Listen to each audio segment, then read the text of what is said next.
Hey everyone, today I am talking about the Krebs cycle. So why the cycle is named as Krebs cycle?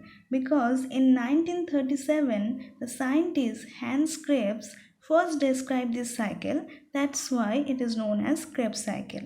And you all know that in the glycolysis process the one glucose molecule, which is 6 carbon compound, will give us 2 pyruvic acid, that is 3 carbon compound. In the previous video you can see that the glycolysis process, and from the pyruvic acid it will be converted into acetyl CoA molecule, which is 2 carbon compound. As you can see that pyruvic acid is 3 carbon compound, but the acetyl CoA is 2 carbon compound. Why that? Because in this process the enzyme which is required, that is pyruvic dehydrogenase, and for that the one carbon dioxide molecule will be released, and there is a redox reaction will be occur. From the NAD plus we get the NADH and H plus. So ultimately the molecule we get, that is 2 carbon compound, which is acetyl CoA molecules. And also from the pyruvic acid we will get a 4 carbon compound, that is oxaloacetic acid, which is 4 carbon compound. So pyruvic acid is 3 carbon compound, but oxaloacetic acid a 4 carbon compound. How is it possible? Because CO2 will be give, and the compound will be formed a 4 carbon compound, which is oxaloacetic acid. And now the oxaloacetic acid together with the acetyl CoA will be formed, and here another enzyme will be required, that is citrate synthetase.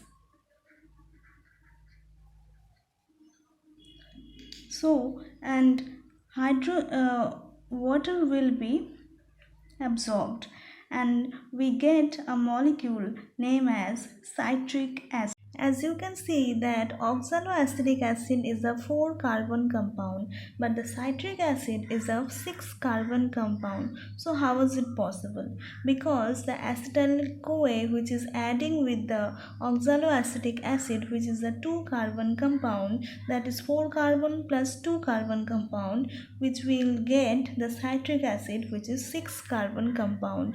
And the process of Krebs cycle will start from the acetyl CoA and the oxaloacetic acid, not from the pyruvic acid. Remember that. And here the enzyme which convert the oxaloacetic acid into the citric acid named as citrate synthetase, and here one molecule of coenzyme A will be released. And up next the citric acid will be converted into the cis-aconitic acid, and here an enzyme which is required, which is called aconitase. And also dehydration will be occur.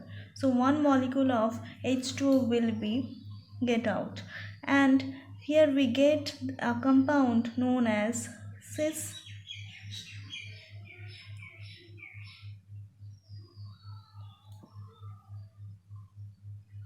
cis-aconitic acid, which is a 6 carbon compound.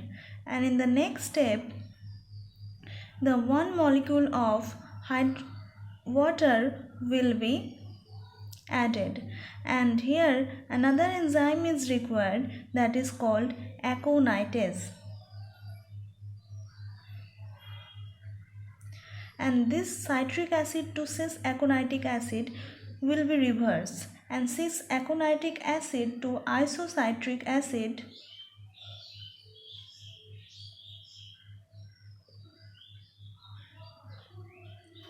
which is also a 6 carbon compound will be reversed up.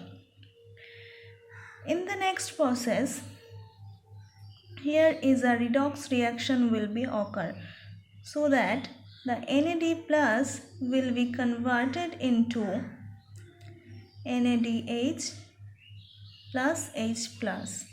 And here the enzyme which is required, that is called isocitric dehydrogenase.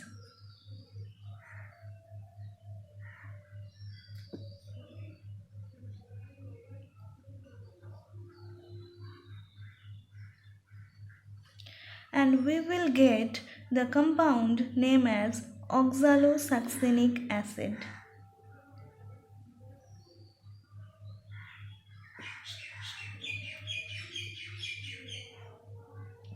which is also a 6-carbon compound.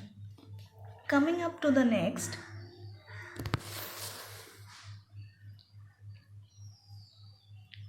here with the help of the enzyme oxalosuccinic decarboxylase,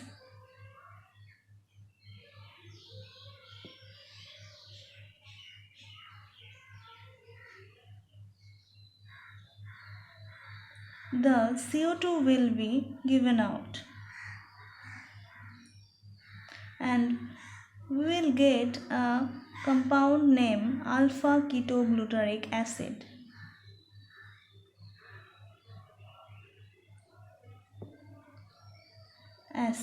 Which is a 5-carbon compound. As you can see, the oxalosuccinic acid is a 6-carbon compound, but alpha ketoglutarate is a 5-carbon compound. So how is it possible?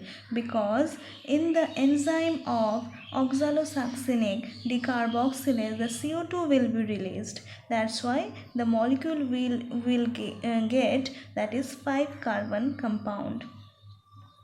And in the next step, here is also a redox reaction occur. So NAD plus will be converted into NADH and H plus. And here another enzyme is required, that is, and here we get succinyl coenzyme A, which is the 4-carbon compound. As you can see, the alpha ketoglutarate acid is a 5-carbon compound. So how is it possible? Because of the enzyme alpha ketoglutarate dehydrogenase, the CO2 will be released and we will get a 4-carbon compound, that is succinyl coenzyme A. And in the next process, the water will be added and here is another reaction, redox reaction is occur.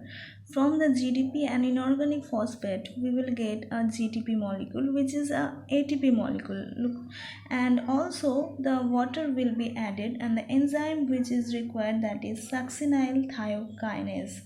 And here we get the molecule called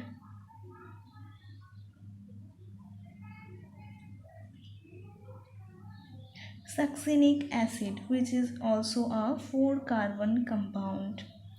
And from the succinic acid we will get fumaric acid. And the enzyme which is helping this process is called succinic dehydrogenase.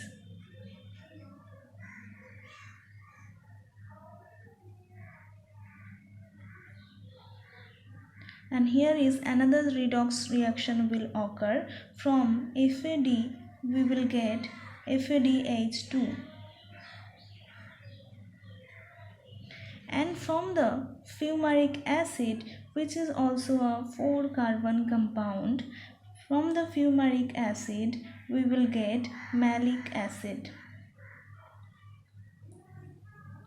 An enzyme which help in this process is known as fumarase. And water also will be added. And from malic acid also a 4-carbon compound, and also the malic acid we will get the oxaloacetic acid. And the enzyme which is helping this process is known as malic acid dehydrogenase. And here is another process which is occur, that is redox reaction will occur, that is from NAD plus we will get NADH and H plus, and each NADH we will get 3 ATP molecule, and from the malic acid we will get oxaloacetic acid, which is a 4 carbon compound. I hope it is very helpful to you and you will get it easily and understand the Krebs cycle process very easily. Thank you so much for watching. Keep subscribing my channel and also hit the like button. Thank you so much.